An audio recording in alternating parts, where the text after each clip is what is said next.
Meio que vai seguindo o caminho da Via Ignatia, que unia as grandes cidades, né? Constantinopla a Roma, e no meio do caminho ia unindo as cidades, como Tessalônica, por exemplo, Filipos, onde passamos ontem. Então você pode imaginar Paulo, os primeiros cristãos missionários, andando por aquela estrada, né? Uma estrada segura, era protegida pelos romanos, ali passavam os carteiros também, né? Tropas, então era uma boa via para levar o evangelho, a mensagem de Deus.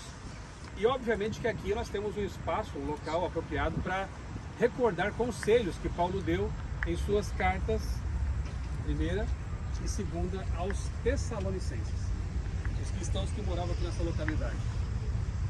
Por causa do tempo, eu vou me deter mais na primeira carta de Paulo aos Tessalonicenses. Eu destaquei 4 pontos aqui também, como eu fiz na de Filipenses ontem, que são, depois eu vou ler os textos aqui correspondentes: deixar os ídolos, adorar a Deus e esperar Jesus. Note que a ênfase de Paulo sempre foi nessa espera, né? Nós estamos aqui, mas não somos daqui. Nós somos peregrinos. E Paulo não só pregou isso, ele viveu isso. Ele era um peregrino. Ele não tinha morada fixa, né? Ele estava em marcha, em caminhada. E nós também estamos. Depois, as palavras de Paulo são de Deus. Paulo, aos Tessalonicenses, reafirma o fato de que o texto era dele, mas a palavra era de Deus. Não se esqueça que o próprio Pedro, o apóstolo Pedro, chama os escritos de Paulo de escritura. Isso é muito interessante, porque Pedro iguala o que Paulo escreve aos textos do Antigo Testamento. Então, o Novo e o Antigo Testamento são escritura, ou seja, é a palavra de Deus em sotaque humano, na linguagem humana. Isso é maravilhoso, porque se Deus fosse escrever ou falar com a sua língua, sua linguagem divina, eterna, não entenderíamos nada. Tenta explicar física quântica para uma criança de 5 anos, ou tenta entender física quântica, né? E você perceberá as dificuldades que há de você passar conhecimento profundo para crianças, por exemplo. Nós somos crianças.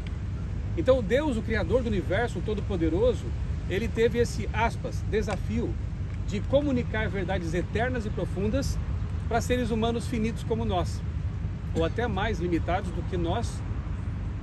Seria até um pouco de preconceito, né? Mas lá no primeiro século. Por que preconceito? Porque a gente vê as obras que eles faziam também, né? As construções, a gente começa até a repensar algumas coisas. Mas eles não tinham, claro que, recursos tecnológicos e de linguagem e de pesquisa como nós temos hoje. Mas continuamos sendo seres limitados. Esse livro é maravilhoso porque é o esforço de Deus eterno em se tornar conhecido por seres finitos, não eternos, como nós. Então ele usa Paulo, um sábio, fariseu, filósofo, mas também usou João, um pescador, usou o rei Saul, melhor dizendo, o rei Davi, o rei Salomão, o homem mais sábio, né, conhecido, mas também usou fazendeiros, boiadeiros. Isso é maravilhoso. A Bíblia tem muitos sotaques, mas um autor apenas. A Bíblia tem muitos estilos literários, mas um escritor por trás dos autores, que é o Espírito Santo.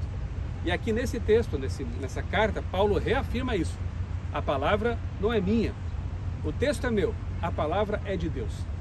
Então os autores bíblicos, eles se reconhecem, eles se referem uns aos outros como autores inspirados. E nós cremos assim. De Gênesis a Apocalipse, nós cremos que a Bíblia é a palavra inspirada de Deus. Não é um livro qualquer, né?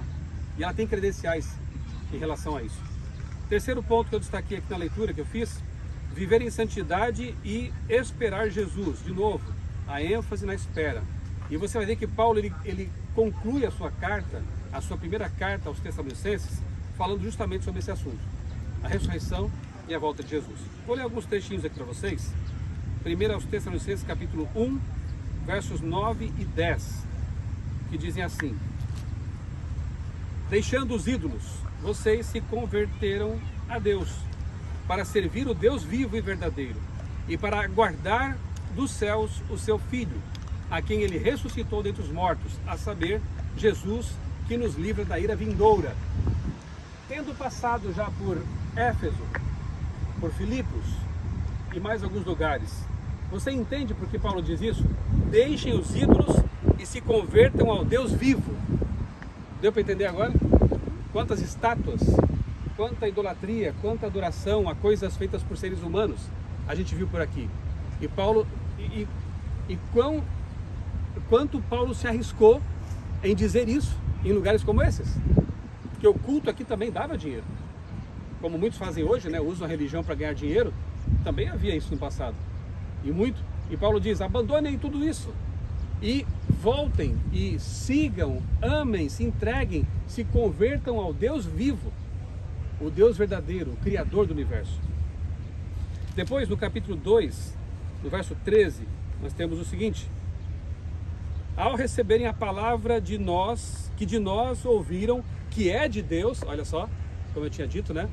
A palavra que vocês ouviram de nós, mas que é de Deus, Paulo sabia que ele era um autor inspirado, vocês a acolheram, não como palavras humanas, e sim como na verdade é, palavra de Deus, a qual está atuando eficazmente em vocês, os que creem. A palavra de Deus atua naqueles que creem. Eu sei que aqui eu estou falando para pessoas que leem a Bíblia todos os dias. E eu sei que você sabe o que eu estou falando. Que esse livro tem poder. Que ele nos transforma. Que ele muda a nossa percepção e, mais do que isso, a nossa própria vida, né? Então, ler a Bíblia é algo vital para quem se diz cristão. Não dá para passar um dia sem ler a Bíblia. Lá em Bereia, eu vou deixar isso para falar lá, nós vamos entender por que Paulo elogiou mais os de lá do que os daqui. Tem um motivo. A gente vai esperar para falar sobre isso lá. Depois, aqui no capítulo 4, versos 3 a 7, eu leio o seguinte: pois a vontade de Deus é a santificação de vocês, que se abstenham da imoralidade sexual, que cada um de vocês saiba controlar o seu próprio corpo em santidade, em santificação e honra, não com desejos imorais, como os gentios que não conhecem a Deus. A gente entende também porque que Paulo ele fala sobre isso aqui, fala sobre isso aos Coríntios, da imoralidade sexual. Cidade portuária, já era uma cidade grande. Então os pecados que há hoje também, havia naquele tempo, né? E Paulo ele sempre insiste, olha, que vocês tenham uma sexualidade pura, que vocês vivam um casamento abençoado por Deus. Esse é o conselho do Senhor Jesus, né? Para nós também em nossos tempos, né? Pois Deus não nos chamou para a impureza, e sim para a santificação. Aí de 11 até 18 diz: se empenhem por viver tranquilamente, cuidar do que é de vocês e trabalhar com as próprias mãos, como ordenamos. Acho que havia uns preguiçosos por aqui, né? Que queriam ficar dependendo dos outros, né? Para que vocês vivam com dignidade à vista dos de fora e não venham a precisar de nada. Olha aí, né? Laboriosidade, trabalhar, né? Buscar o próprio sustento, tudo isso. Irmãos, não queremos, aí vem um trecho que é maravilhoso, né? Já quase no finzinho da carta, é aquele trecho que nos consola tanto quando perdemos pessoas queridas, né, para a morte. Ele diz assim: irmãos, não queremos que vocês ignorem a verdade a respeito dos que dormem, para que não fiquem tristes como os demais que não têm esperança. Pois se cremos que Jesus morreu e ressuscitou, assim também Deus, mediante Jesus, trará na companhia dele os que dormem. Não é novidade para nós que Jesus, Paulo e os apóstolos comparam a morte ao sono, né? Um estado de inconsciência até a volta de Jesus. E aí ele diz mais: porque o Senhor mesmo, dada a sua palavra de ordem, ouvida a voz do arcanjo, que nós sabemos é Miguel, Jesus, ressoada a trombeta de Deus, descerá dos céus. Os mortos em Cristo ressuscitarão primeiro, depois nós, os vivos, os que ficarmos. Paulo tinha a fé de que ele estaria, né, entre aqueles que estarão vivos por ocasião da volta de Jesus. Isso é senso de urgência. É eu querer, é eu viver como se Jesus voltasse hoje, amanhã, daqui a pouco tempo. Paulo já descansa em Cristo, né? Mas ele viveu com essa esperança. Então, aqueles que estiverem vivos por ocasião da volta de Jesus, ele diz, serão arrebatados juntamente com os que estavam mortos e ressuscitaram. Então haverá um grupo só de crentes ressuscitados e transformados. Lá em Corinto a gente retoma esse assunto, porque Paulo trabalha um pouco mais a questão da transformação, da glorificação. E esse grupo agora, dos remidos, sobe para encontrar Jesus nos ares. E nunca mais vamos nos separar. Você consegue imaginar a saudade que os discípulos tinham de Jesus? Consegue imaginar quanto Paulo queria que esse dia chegasse? Não é à toa que ele fala tanto sobre isso, porque ele queria muito isso. É por isso que ele pensava que viver para mim é missão e morrer é lucro. Porque ele sabia que se morresse, dormiria e acordaria em um instante para ele, né? Para quem morreu. Ele estaria com Jesus. E finalizando, capítulo 5, versos 14 a 24, são os conselhos finais. E ele fala assim, ó: tenham cuidado para que ninguém retribua aos outros mal por mal. Pelo contrário, procurem sempre o bem um dos outros. E aqui eu estou feliz de ver que a gente observa, né, que um ajuda o outro, né, com as malas, com situações complicadas, de muitas formas, né? Uma coisa que o pastor Roger me contou, né, das muitas viagens que ele fez, eu estou percebendo também, é que a gente começa como um grupo e termina como uma família, né? Cada um assim meio desconfiado, quem é que vai sentar comigo, quem é que vai ficar no quarto comigo, e à medida que o tempo vai passando, a gente vai sendo transformado numa família, né? E a gente vai cumprindo o que Paulo diz aqui, né? Queiram o bem um dos outros. E ele diz mais: orem sem cessar. Quer dizer que eu tenho que ficar de joelho o tempo todo? Não, você pode orar e deve, no ônibus, lavando o carro, no banheiro, tomando banho, trabalhando. Orar sem cessar é estar em comunhão constante com Jesus. É isso que significa orar sem cessar. Uma vida de oração, uma vida de conexão com Deus. Orem sem cessar. Em tudo deem graças. Obrigado, Senhor, pelo calor da Turquia. Obrigado, Senhor, porque eu tenho um ônibus com ar-condicionado. Obrigado porque eu tenho pernas, né, para subir ali a Acrópole, porque eu tenho olhos para ver essas maravilhas. Obrigado, Senhor. Também pelas lutas que me tornam mais forte. Obrigado, obrigado, obrigado. Paulo estava preso, né? A gente já viu isso quando escreveu para os Filipenses: se alegrem. E aqui ele diz isso, né? Deem graças em tudo. O homem que foi mais perseguido, né, entre os cristãos. Deem graças em tudo, porque esta é a vontade de Deus para vocês em Cristo Jesus. Não apaguem o espírito, não desprezem as profecias, examinem todas as coisas, retenham o que é bom, abstenham-se de toda forma de mal.